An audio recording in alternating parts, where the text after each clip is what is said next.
آج کے دور کا جو سب سے عام اور سب سے زیادہ پھیلا ہوا شرک ہے، جس کو میں نے تعبیر کیا تھا میٹیریلزم سے، اس کا جو نتیجہ نکلتا ہے انسان کے سوچ میں، انداز فکر میں، اس کی اقدار میں، وہ دو ہیں۔ ایک یہ کہ انسان اپنی صفات کو بھی مستقل اور اپنی ذاتی شے سمجھ بیٹھتا ہے، نتیجتاً اپنے علم پر، اپنی قدرت پر، اپنے حسن پر، اپنی توانائی پر، اپنی صلاحیت پر، اپنی ذہانت پر، اپنی استعداد پر زوم پیدا ہوتا ہے، بلکہ یہ کہ غرور پیدا ہوتا ہے، یا یہ کہ اس سے ہلکا لفظ استعمال کیجئے تو جو ضرورت سے زیادہ اعتماد ہے، جیسے کہ قارون کا قول نقل ہوا ہے، یہ میری دولت، میری اپنی صلاحیت اور ذہانت کا نتیجہ ہے، اوتیتہ علی علم عندی،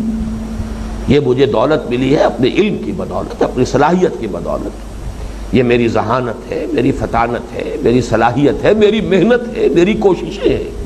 ان سے مجھے یہ سب کچھ ملا ہے۔ اور اس کا دوسرا نتیجہ در حقیقت اسی کا عکس سمجھیے، اسی کا منطقی نتیجہ،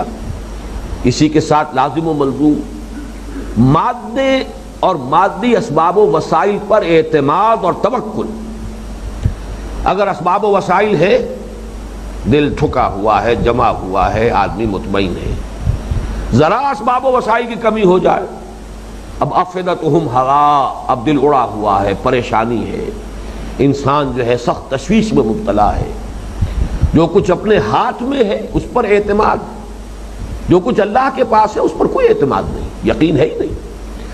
یہ ہے در حقیقت وہ جس کی کہ ضد کو حضور نے بیان کیا تھا کہ یہ زہد جسے تم کہتے ہو، ان الزہادۃ فی الدنیا لیست بتحریم الحلال ولا بذات المال، زہد دنیا میں اس کا نام نہیں ہے کہ حلال چیزوں کو اپنے لیے حرام ٹھہرا لو، یا یہ کہ جو مال ہے اسے ضائع کر دو، بلکہ زہادت جو ہے دنیا میں زہد یہ ہے ان تکون ما فی یدک، ما فی ید اللہ اوثق مما فی یدک، کہ وہ چیز کہ جو اللہ کے ہاتھ میں ہے اس پر تمہارا توکل اور اعتماد زیادہ ہو اس شے کی نسبت سے جو تمہارے اپنے ہاتھ میں۔ یہ توکل جو ہے در حقیقت توکل اللہ پر، صرف اللہ پر، اللہ پر نہیں، صرف اللہ پر۔ توحید کا گویا کہ خلاصہ کیا ہے؟ میرے سوا کسی اور پر توکل نہ کرنا، توکل صرف مجھ پر، میری ذات پر۔ مادی اسباب و وسائل استعمال کرو، اعدوا لہم ما استطعتم، اسباب، ساز و سامان، اسباب فراہم کرو، لیکن توکل اس پر نہ ہو، توکل ذات باری تعالیٰ۔